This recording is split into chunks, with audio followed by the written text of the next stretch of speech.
Previously on Revival. Yesterday, the episode 4. You're that girl? Katuna nyo. Your ring. Jukira mwana mwala Cypress adde ngulu. Mine. Nawandula amazzi. Following up on agali gamuyingidde munda naye mwajjiramu empeta. the citizens of Wausau last night. Ekibuga kya Waso ekiro kyajja abafudde bonna baali bakomyewo engulu. Kyayewuunyisa nnyo abantu bangi. Wajjawo enkayana wakati wa munnaffe Derrick saako My family's safe. n'omukulu chifu wa poliisi. Njagala weetegereze. Only died. Kaakati musajja mukulu amanyikiddwa nga Brain yali ategekayo kye bayita simanyi wolewo. Wuliriza nnyo weetegereze. Naye bwe yali agwa mazzi wansi waliwo ebintu bye yagezaako okujjukira. Atandise okujjukira. Kati tukwate kubo ne tujja tudde eno. Gano ge maka aga Professor Weima oba Aaron Weima. Aaron Weima mukazi wajjukira alinga mulwadde kyuva yali anga amuwa attention. Era twagezaako okuba tujjukira nti alabika ali atandise ogwa mu mukwano n'omuwala oli Cypress. Kati baleka balina program. Kati abaali wano agenda okulira aliwo omuntu eyeetinkuula. Yalowooza nti munaffe yakomyewo Aaron Weima.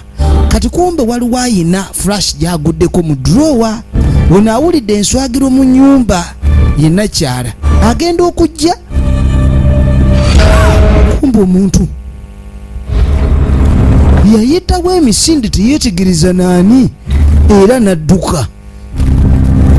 Kati wetukwate kubo ne tuveeyo nakyala yuno ng'ayingira emmotoka. Okuyingira emmotoka flash ani alese flash eno wano mu mmotoka eno. Njagala weetegereze. Nagambye tulaba episode 4. Oxycodone ddagala kikula ki. Kati waliwo yali ayambadde akakookolo oba yona omufu gwe baali bayokya mu ggwanika. Jukire ne yadduka naye asambagala. Ate tulengera katusooke tugitandike. Baaji ya Sheriff, empeta ez'obufumbo, empingu, misaalaba, masimu. Revival ekyatandika tugenda maaso episode 4 natenga gyo nagambye eminze nkwereza. Kakati oluwunguko nera atambula ajja ebikyafu mu bbaala. Jukira buli lunaku omuntu omukozi olongoosa w'okolera. Kati aba atwalayo kasasiro yagwa ku ssimu. Eno essimu ye yali eya kati yuno ali wano ali ne Rodi. Maybe let's just go. Watugende. Those brothers or the guy you saw on the bridge come after you again. Yamugamba otakola kikola inakolebwa kati omusajja yakusanga ku lutindo ayinza okuddira. Muganda ewaatuukira. I have to tell you something. Nyo kyenjagadde okubuulira kwe kujja. Why didn't you tell me you were sleeping with your professor? Lwaki tewangamba nti wali webaka ne profesa wo? Because I wasn't. Kubanga mbadde sikikolanga oyagala kuwakana. Kyava mu essimu ye. Yagudde ku mboozi yonna gy'abadde ng'ayogera ne profesa mu kyama. Kyokka profesa alina mukazi mulwadde. Who murdered me not completely violate my privacy. Kakati nno yalinga amugamba nti ayinza omuyambako okunoonyereza omuntu kye yali agezaako okumutta. So do you, babe? Naye ate ekimulemye okukola kwe kumuwa privacy ye. Tiefling? No, I'm Rody. Rody? Yamugamba mbu ye Rodi. I remember something. Nagalina kye najjukidde. Bridge, that night he spoke to me. Waliwo omuntu ayogera nange. Who? Can you describe him? Oyinza okunnyonnyola ali ani? He was the same guy who torched Arlene. Ye musajja y'omu eyawukeza Irene. Irene omugenzi eyali mukyala Bobo. Njukadde agenda kuziikibwa yafudde. Naye waliwo yazze n'amukoleza.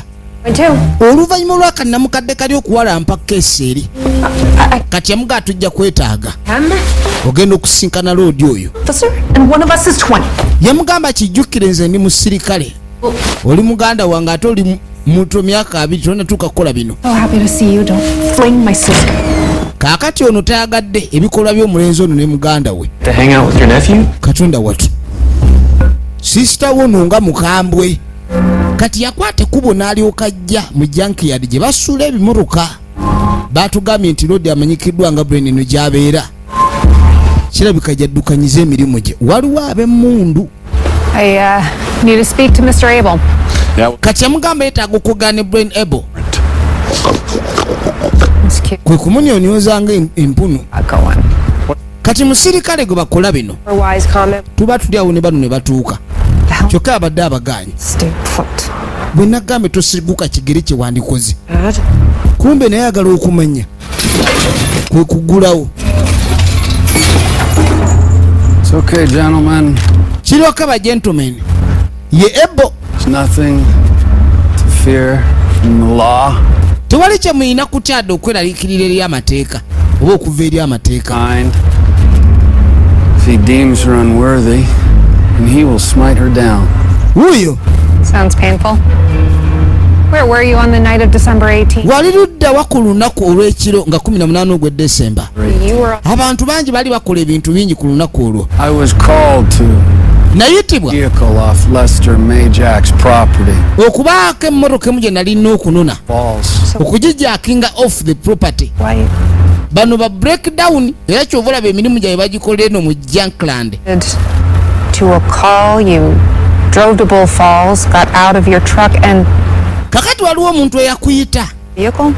ogambye nti wali ogenda yalina kuluyita ku katindo ka Bull Falls yava mu mmoloka n'atambula bwe yatambula yasinkana ono kano kamujjukira konusokodde emabega Do you bwe remember? yali agenda ku mulimu gwe ekiro gw'okusika emmotoka emu gye baamuyita agenda anone ku kiro ekya 18 Desemba Like this? wava otya mu mmotoka yo ng'ojja otambula ku lutindo lwa Bulls Fall Because she was high. kuba nali ndaba omuntu atudde ku lusebenge lw'olutindo nga mulaba akubiddwa natya kubanga ebikolwa abantu abanyedde enjaga bye bakola oluvannyuma abamu beesuula okuva ku bizimbe Round the bend, I hitched it up and took it back to the group. era ye bwe yalaba n'agezaako okwogera n'omwalo nalaba bayeetaaga obyami kwe kutambula nadda erudda ku bendi.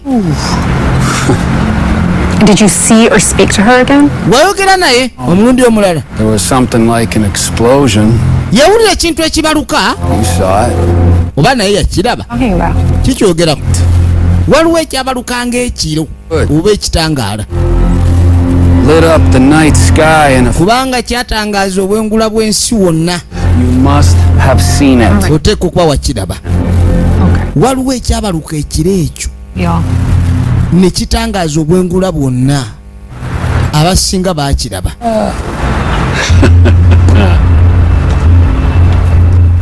Run along, little lamb. yamugamba alanulamu Days are near. liiro laamu ennaku ez'enkomerero zijja Oh, nedda now. si kati Soon, mu bwangu but not now. naye si kati mu bwangu naye si kati kaseera kajja. Oh, I don't.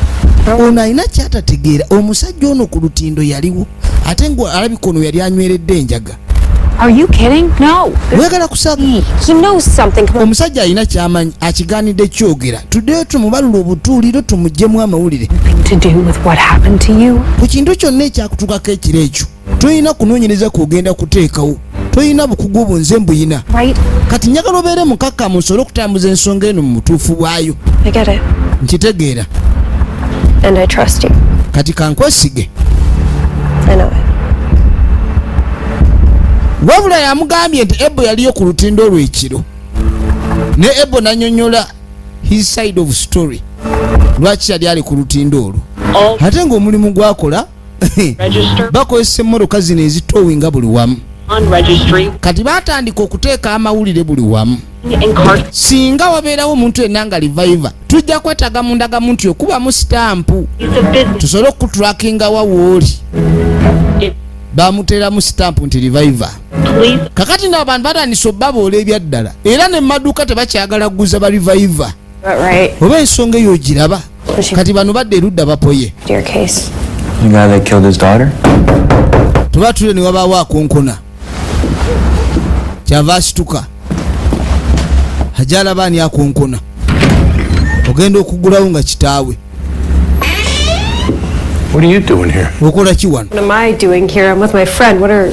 Nze ndi ne mukwano gwange wa mukwano gwange gyendi gwe neebuuza okola ki wano? Survivors about the new mandate. Yagamba ono si omu ku barivivers. One of them. Oli omu ku bo. name's Rhodey. Bamuyita Rodi. I'm gonna need to see your ID. Twagala kulaba ID yo. Why? Lwaki? All revivers need to have their ID. Kubanga barivivers bonna beetaaga ID zaabwe okubeera revised. Weetaaga okkuunira mu stamp. Kyava gy'anoonya eyiye. Kyokka takimanyi nti muwala we naye reviver omu ku bo. Kyava gy'ayo endaga muntu ye. N'amunyigira mu stamp. Do revivers need to carry this around? Governor, Kati lwaki ba revivers beetaaga okutambula nakyo buli we badda? are you gonna be at your appointment tomorrow? But Yamubuuza oba anabeera ku appointment y'enkya. This is why you need to stop ignoring my phone calls. I left you a voicemail. Weetaaga olekerawo kwavoidinga amasimu gekubira. go to an appointment. Because, Martha, you broke. Enkya ateekeddwa okubeera ku appointment ye. Right? You're damn lucky that she Oli wa mukisa. injured you. Omukazi gwe wakuba Yeah, but she did. teyakulumya kyamaanyi. Naye gwe yakuwaabira assault. There's a sheriff, and I happen to have some influence. Era oli wa mukisa kubanga kitaawo sheriff ate alina influence. Session. Wandibadde oli mu kkomera. Kati abantu abasinga balina ekizibu ng'ekya anger management basobola okukuumira mu kkomera ennaku 2. Kati enkya ateekeddwa okubeera ku appointment asobole okulabika ni afuna ki omuntu amukakkanya kansala. Management there. Balina omukonsolinga.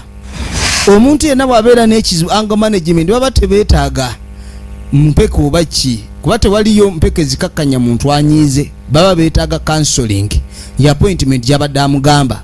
Kakati no Jordan n'omuto bali eno baafuuse ba mukwano kuba kyalabise ku ssomero yeyeka bambi akakkiriza okusembera waali.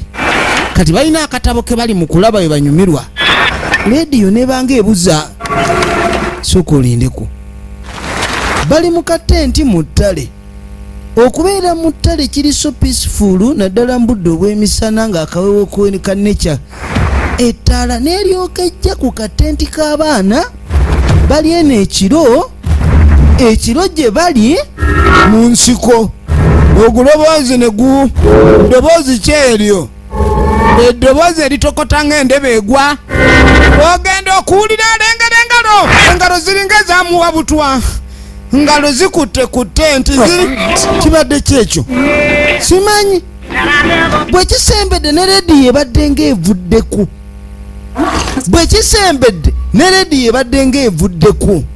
Firimu egenda maaso weetegereze tunuulira. So, what brings you by? Kati nambuza ki ekimubrings by? Running in. What brings you by? I can't seem to get anywhere with your sheriff father and Alaba talina waatuuse walawa ne sheriff kitaawe woono. For advice from me on how to get along with... Kati amugamba ozze kufuna kuyambibwa oba Well, kuweebwa amagezi kuva gyendi butya bw'oyinza okutambula naye. reasonable one. well, unfortunately it's Yamugamba manyi taata si musajja mubi. not JP, so yeah, and Musajja mukambwe era muwala we alina kyatalaba. I got red taped into a corner. All right, well, listen. My dad's pretty simple. I mean, he's not... Yamugamba taata wange ali simple naye ayinza obutaba simple mu ngeri gy'okitegeera. being helpful. Mumanyi ayagala nnyo okulabibwa ng'omuntu alina kyayamba. Helpful. Taagala kulabikira mu kifaananyi kya bunafu oba ng'omuntu atalina kyakozeewo ku mbeera etali nnungi eri abo baakuuma. Helpful. Threatening them with jail time is helpful. Yeah. Kati ng'onaasooka mbuuza eby'okuyisa obubi abantu ab'ekitundu kibadde kiyamba. That was hot. Bannange oluusi ebintu ebimu bwe tuba tubirowoozamu twetaaga okubeera ab'amazima. Bw'osanga omufu nga yazze engulu wadde yali kyaliiwo kale naddala nga yafa kubanja tokifuna mu ndowooza nti anoonyezezze. So, Kati omuntu obeera otya n'omufu kale ayogera nga ataafa. Abamu baakyusaamuko ku langi. listen. Wulira Let me deal with the kids. I'll be right back. kansooke ndaba abaana bano nkomewo. He's a scientist who invented the antimatter ray. Kaakati nga baddukayo mu kabira bali eno mu kisenge. Yes, I let you stay up late in that tent. Time for bed. Kano ssaawa yakwebaka. Yes, Mom. Ye maama. Wabula waliwo ekyabukanze mu kibira naye tebwakyogerako eri nnyoko we. Be comfortable? Can I get you anything? yamubuuza Jordan oba alina kyayagala. Sleep anymore. Everybody. Ewaka kibadde kizibu kya kwebaka wabula bizibu by'abalivayiva bonna tebatera kwebaka nnyo. Asobola okumala ennaku 3 nga teyeebaka. Yamugamba wano osobola okuwummula. Right. Kumbe naye waka agamba bazadde badde nga bamuteeka mu buliri ne yeefula yeebase bwe kibanga kye kimuwa essanyu okulowooza nti yeebase ne balyoka boogera ebintu ebibi talking things oba ill things about her. Mwana muto omugugu guba gw'amaanyi okukimanya nti bazadde bo baakukyawa kulwokuba bwafaanadde engulu. Do need to get some sleep. Kati yamugamba nti bayitewo beebake. Get some sleep. Namuga agezaako webake kuba enkya waliyo okusoma. Leero kasuze w'abano bamikayidi.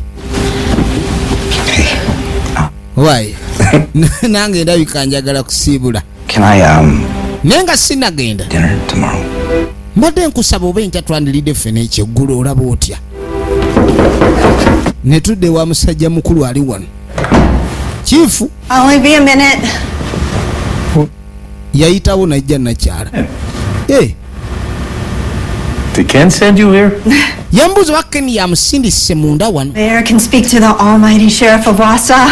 Kakati munange okwogera ne Almighty Sheriff of Wassa si kyangu. Kiki ekikuleesa obutaninda ku mmeeza? Wayne. Namuga aliwo embeera eriwo. Mbeera ki? So sorry. I didn't know. Namuga ojja kunsonyiwa mbadde simanyi. It happened when? Kyabeerawo ddi? Kati noono reviver. Oh my God. Katonda wattu. You didn't. And now you know, so, Abantu abamu bayinza okuba baali bafudde mu kiro eky'okudda engulu era ne badda engulu era abalala ne batamanya nti oli yafudde. Jjukira osobola okubeera n'omuntu nga mwebase kuba ataata akazitta bulijjo abantu mu buliri nga beebase ne muzuula ku makya naye ku lw'embeera eno abaafa mu ngeri eyo badda engulu ate ng'omuntu osobola kukimanya kuba batomanyi nti oba omuntu yafudde mu kiro nga mwebase. Kati noono ali wano mwegayirira. Munange ku bintu byonna bye tukoledde jjukira. Saagala kunteekako tag ey'abalivayiva kubanga balivayiva kati batandise okusosolebwa mu society. Ekintu ekyo tuyinza obutakigumiikiriza abamu. Abantu obadde olya nabo ku ssowaani emu batandika okwewala neetaaga obuyambi bwo. Amusaba aleme funa sitampu eri abalivayiva. Bamubeereddewo etteeka ly'etteeka. Yagamba oteekeddwa ofuna sitampu eyo. Buli amanyibwa nti reviver jjukira bagambye wonna w'omulaba muwawaabire. Afazaale abamu bayinza okyekwekamu mu busiba reviver. Kati ono yuno. Hello, Martha. Nkeni alo Martha.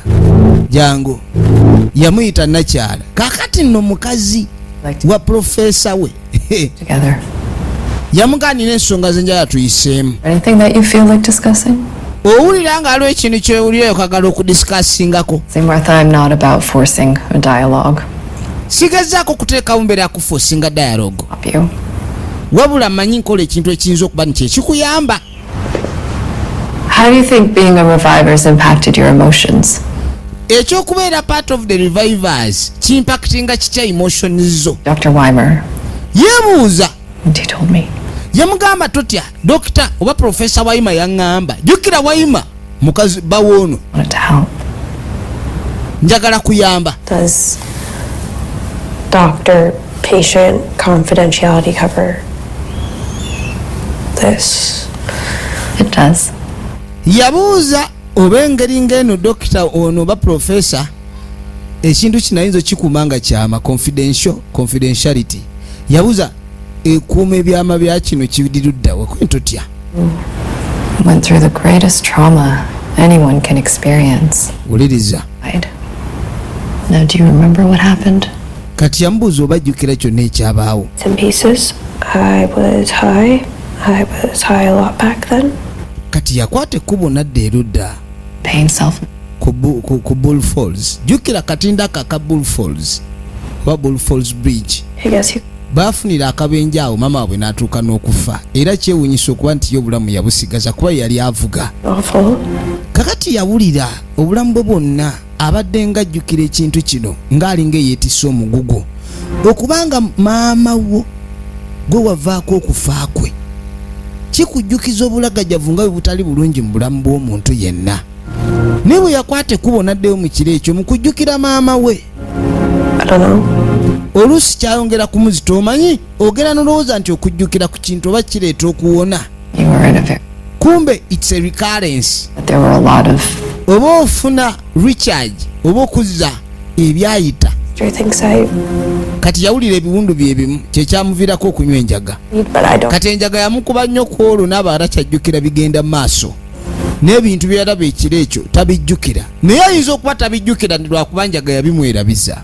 Ng'oluusi ne effect eno ey'okufa nga nayo yemuleetera obutabijjukira. And I'd really like to keep it that way. My dad doesn't even know. Kakati ku kino kyaliko ne kitaawe tamanyi. Ky'oba olaba alina kikuuma nga kyama. I think after losing my mom, I just don't know if he could handle it. So Ku luvannyuma lwa byonna tamanyi lwa kino akisobola kikwasaganya. he's always seen me as fragile, and I don't know if Buli lunaku yamulabanga omuntu ali fragile era y'ensonga lwaki yalinga amweraliikirirako nnyo n'okumanya wa muwala we waaba alaze buli kadde ki. that anyone would see you as fragile. Era ekyo buli omwala bw'akumanyi kyalaba. Buli kaseera olibeera fragile gy'ali. called OI. Alina ekirwadde So they ekyokuba nti amagumba ge galinga ebiberenge magonvu obwenkanidde awo. Protect our loved ones. But I don't think that we acknowledge enough that it hurts when an illness changes our relationship with them. Yamugamba ebiseera bisinga bwe tuba n'ebirwadde. Oluusi ebirwadde bijjanga challenge. Okujjanjaba omuntu oluusi ne relationship mutani zikyuka. Bw'olwala ekirwadde ekitama abantu abakuliko ab'emikwano b'eŋŋanda zikutama nga balaba tojja kuwona. Lava esooka neebeerawo ng'ekirwadde kyakakwata era ne bakubeererawo n'ekikuluma nnyo ne batamwa nga tebajja kusobola kubeerawo budde bwonna obulwadde buyingiriridde mu nteekateeka zaabwe. Kati munange tukwate kubo ne tuva eyo. That's right. Tudde ewa Alonzo Photoshop. Rented the car that night. Ekiro ekyo wapangisa ani emmotoka ekya Desemba 18. Computer? Kati temulina kompyuta mwe mutereka bintu.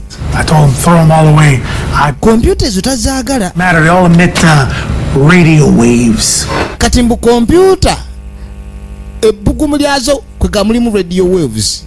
Ate radio waves ezo zisobola okuleka nti zikuletera okuluma sensory nerves.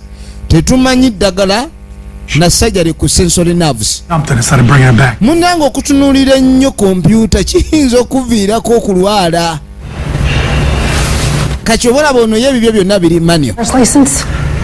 No ID, no credit check. I asked no questions. Omusajja yatwala emmotoka wafuna ID. Tewaali ID. Omusajja amuwa ssente nnyingi. Bw'obeera ku bizinensi ng'omuntu alina ekintu kyagenda okukola. but you're so stupid. Kati kwe kumuwa enankani erudda. Ani? Emmotoka yiino gye baasika ku ttale. Ono baali bazze mupangisaako. Kati emmotoka kirabika baagijja wano. Naye ani yagipangisa? Emmotoka oli yagipangisa n'agitwala. Kyokka bwe yamala okukola byakola n'agisuula ku ttale. Ne bakubira ebo oli obwa jankiyadi okuginonayo. Kati yajja mu mmotoka muno n'abaako byazuula. Kati mwalimu risiiti eya paakingi. Alabika alina we yapaakingako. Yapaakinga wa? Yapaakingako ku ddwaliro. Risiiti ono gyasanze emmotoka eyo yapaakingako ku ddwaliro. Kireka mutaka agendako ku ddwaliro. Njagala weetegereze ekituufu yaani. Okay, sure. Teyalekayo ID gye yapangisa mmotoka kuba gye yagipangisa oli yawaawayo ssente nnyingi. Omuntu ayinza okuyingira mu woteeri n'asasula ssente nnyingi n'ataleka ndaga muntu na details ze. Ku lw'okuba gwe oba oyagala kasente ga wacca ni wacca. Bano nno bali mu mukwano. Gugenda gukula. Anti akalenzi kamubeereddewo nnyo okusinga omulala yenna. Kati kasooka ne kamutunuulira amaaso. Kati kamugamba nti munange saagala kukuteeka mu mbeera ya mukwano essaawa zino amagumba go ngatya gayinza okumenyeka. Omanyise bwe omukwano guno mubaamu tekiniiki nga oli abanga anyoolwa omubbi bavubuka balina tekiniki mukwana akutwala mukwano n'alyoka akunyoolanyola gwe obugulu obwo najja bukyusakyusa n'akuvuganga wirubaalo ogenda okulira akugulu kuba lusse yamugaa tofaayo menyanga bw'oyagala kasita nzirawo menya emirundi mingi menyera ddala kyokka bambi kati omuniga najja naye amenyeemenye bamukkiriza okumenyaamenya kati wano abakyamumenyaamenya najjukira ekiro ekyo baamukuba kalifoomu n'aleka n'engatto baaliwo okumuwalula nzijjukidde ku lutindo waliwo eyanva emabega nankuba kalifoomu modula eyo nampalula yali brain able kwenedda ye yali amaze okgenda ne wali omulala eyajja yali ayina empeta eno yempeta gye yavulula nga zengulu omuntu yenna yamukuba kalifoomu yayina empeta eyo naye teri mugezi nga musi ayinza kusuula mpeta kubanga obwo buba bujulizi obumulumika yali amanya empeta eno ya Profesa Weima oba Aaron Weima wabula yajegaana oluvannyuma omusanga nga eyi yali agiyina ku mukono empeta eno yali yaani firimu egenda maaso nagaye tujja kataba njagala olabe katwadde erudda waliwo agenda maaso n'okuweereza ku rediyo tunulira njagala olabe tubajjukiza mba agents baffe mulimu Hussein Videos Mbale ne Bax Video Library Palisa Miracle Gaming Mbalala Ali Movies Mbale Sami Videos Busia nga kwotadde ne Hollywood Movie Mpondwa ewa Eric Jazzmatic Videos inspiration that even death is no excuse to skip cardio. Kakati tulina okuba tutambulira mu mbeera nga n'okufa kwennyini tekusobola kusikipinga kadiyo omanyi muyinza okubeera mu mbeera ey'okulemererwa waliwo abatimba ebipande balabika balina okukola obukyayi ku ba revivals kati baalumba eno gye bakolera gundi ono y'omu ku bo namukadde abadde n'amaanyi mangi emyaka egyo tegisobola kukola nnyo kadiyo gundi kati oli kooki naye era mukadde okubakwata empola namukadde nga bagamba munviire empitewo bano balina obukyayi ku ba revival oba engalo z'abanki nabo engalo nazo kizaabanze naawe firimu egenda maaso kakati twadda mu ddwaliro oluvannyuma lw'okukakasa nti emmotoka yali eyapangisibwa yapakingako wano twagala kumanya ani yajja emmotoka eno eyagijjiramu Oh yes, Nithya Weimer at 651 with her husband. Kakati Waima yajja wano ne mukazi we. He's always with her. Jukira mukazi we mulwadde wa kansa bajja wano okufuna chemotherapy. Her chemotherapy. Yajja yeko mukazi oba na buli kaseera ajja naye amwerekera mu ddwaliro kati emmotoka era yapangisibwa yali ya Waima. Lwaki Waima yandibadde apangisa emmotoka? He left. She's using the chemo session. Ate ko kuba yapangisa emmotoka nga nakyagenda okukola. Kati mu chemotherapy teyalimu mukaseera akukalirira mukazi we kansa bwe yamala omutuusa namugandooza nkulindidde wano bakalirira enzije kubanga bafuluma ssaawa nga mukaaga ogw'ekiro kati ate ebizibu byatuuka ku muganda w'ono Surprise byamutwa ku ssaawa nga 4 aleka ye yakimukola kati yajja n'akunkuna ewa Waima nga teri n'omwaku aliyo kati ava amukubira essimu yeetaaga okwogera naye yaleka message kubanga oli n'essimu tazikwata namugamba oba ofunye message eno nkubire mu bwangu ASAP kati ng'avaawo naye mu kuvaawo mu ddirisa walabika waliwo yali amulengera ne tutuukira erudda edduuka kuliko ekigambo ba revivals temukkirizibwa ggula wano batandise abantu obbaboola kati bazze mu dduuka lye batundamu jewelry. It's a jewelry store. Shoot, you know, I forgot mine at home. Here. Kati ono bagenda okusaba gundi endaga muntu ono nti agireseka ono kwe kujjayo yejjukire ye teri mu stamp. Rings here? Do I sell rings? otunda empeta nyingi zetutunda kebera mwezo. Sold anything? Olina empeta gyotunda ng'efaanana eyo. Hey. Tuba nazo naye waliwo eyali esigadde omusiru yagigula.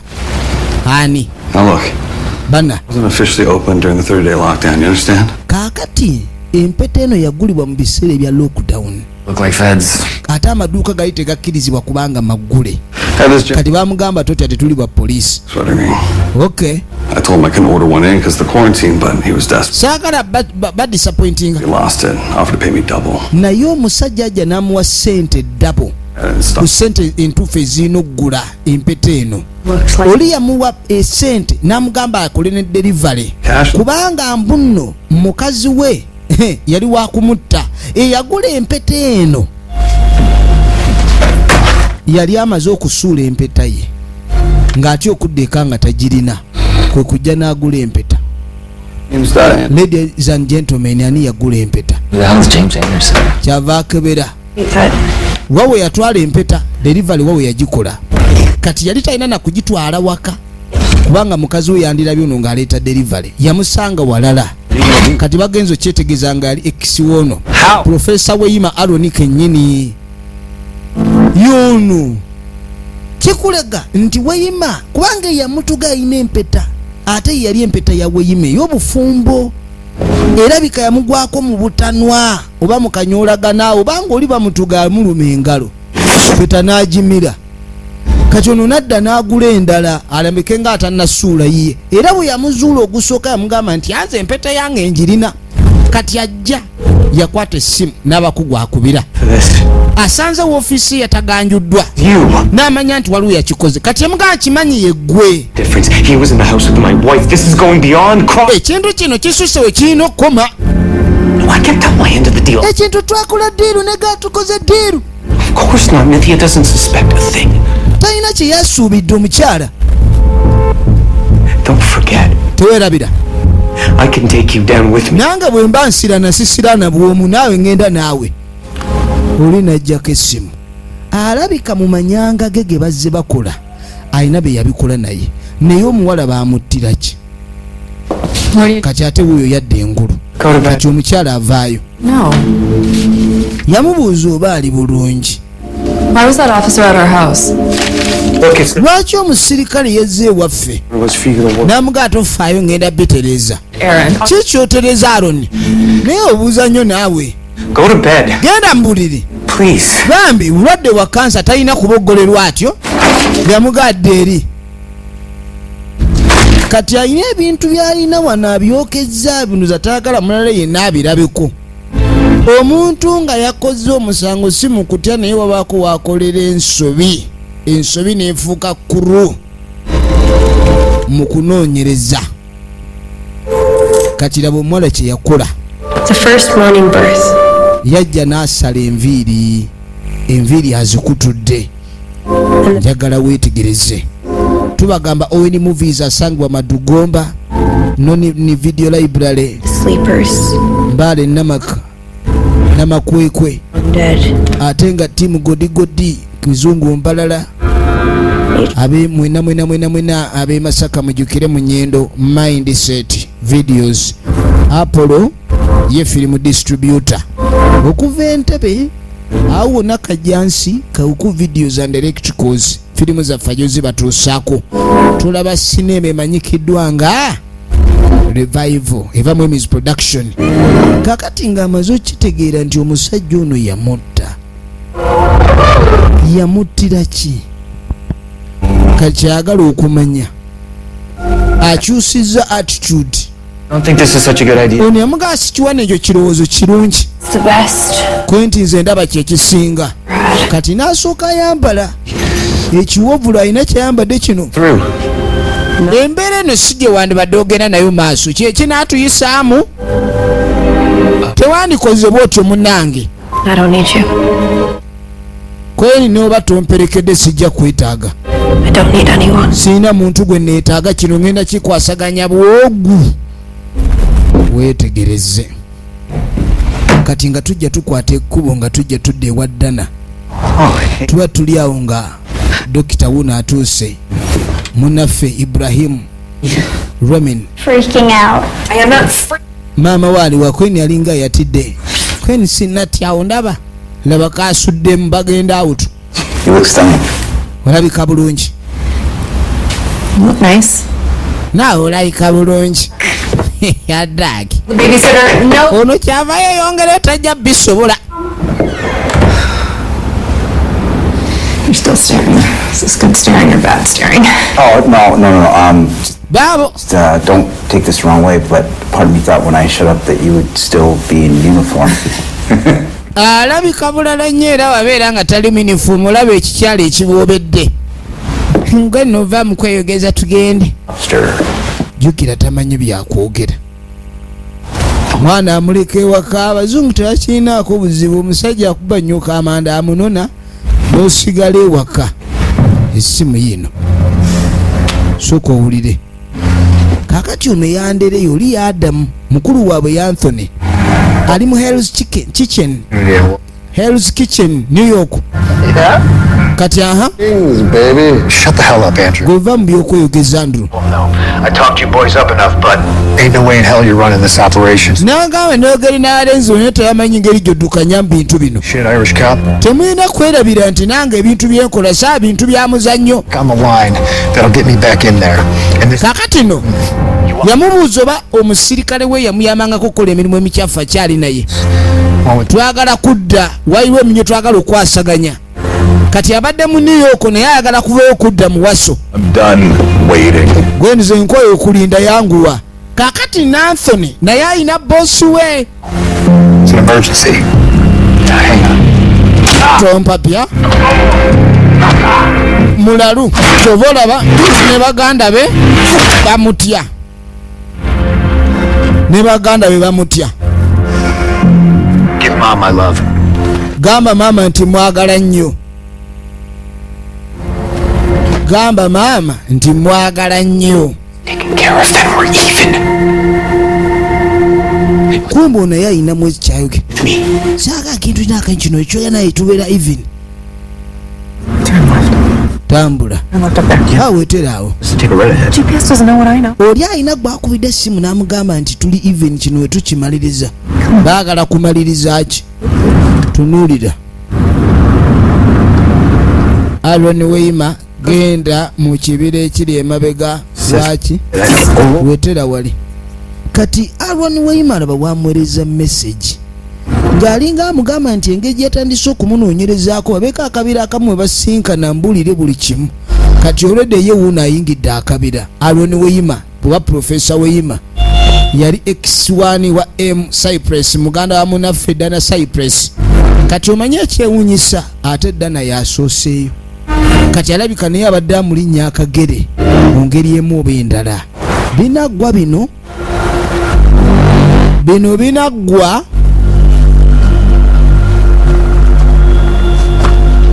aba ali wano gwe. Jjukira alina gwe yogedde naye ku ssimu ng'amugamba nti njagala bino tubimale era webigoba tolina kyomanja. Kati lwaki yabayise mu kabira? Oli mulimba. Abadde amugoberera byonna by'okoze. Essaawa eno oli ya bad timing. Sebo ojja kumbulira lwaki wanzita. Byonna yabitegedde. Empete eno yali yiye. N'agenda n'agula empete endala ng'enda amaze ogiziika n'onu. I'm sorry, nsonyiwa kale. Byonna bye nkutuusizaako. You killed me. Nonzita.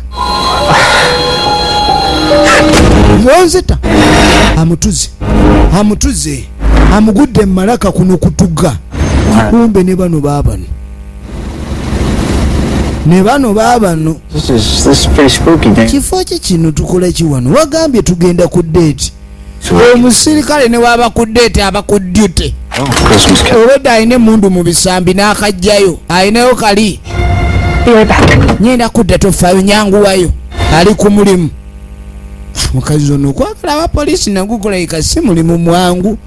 Omulengera tatambula nako ng'omuntu anaagwa mu mukwano enkyo oba ddi. n'alyoka ayingira akabira. Kaakati no obusungu bumukutte n'alyoka atuga Aroni. Wanjagaliza kati omuntu watotugangako muntu kulaba omuntu obulamu we bumufuluma. Kati yakiraba n'abanga atya. Saakutta. You're right, I was there. Oli mutuufu naliyo. But I didn't kill you. Sinze nakutta naye. I'm sorry. Nsonyiwa. Agenda okwogera yamutta. Special. Abatanaba. Olugambo ne baluzikiza. Waliwo ekigendererwa ky'okufa kw'omuwala ono ekiri emabega w'okumutuga kwe. Era ng'olugambo wobe ng'olina tebakukkiriza kulwogera. Abadde agenda kwogera. Essasi livuddewa. Kati muganda we watuukira n'emmundu oba yakubye. Vaayo gwe. Ogenda okwetegereza. Ye baaba yeetegereza Dana Cypress. Okuza eki mwana gwe. Essasi ddala we livugira. Kati kumbe onaawulira amasasi agavuga. Ogenda okwetegereza ono limukutte. Jjukira onaddawo. Naye liyiseewa. Kumbe liyise mu Dana ate ye Survivor. Essasi limu limutwala emagombe. Yamukwata. Kyava amukyusa kuba ategedde direction ki gye livudde. Tebamwongere ddala. Kyava amuggyako emundu. N'atumiza. Eno. Alimukutte. Limukutte. Limukutte. Era naye nadduka. Akubye esambala. Kyava atandika okulajana. Somebody help me. Wabeewa nnyamba.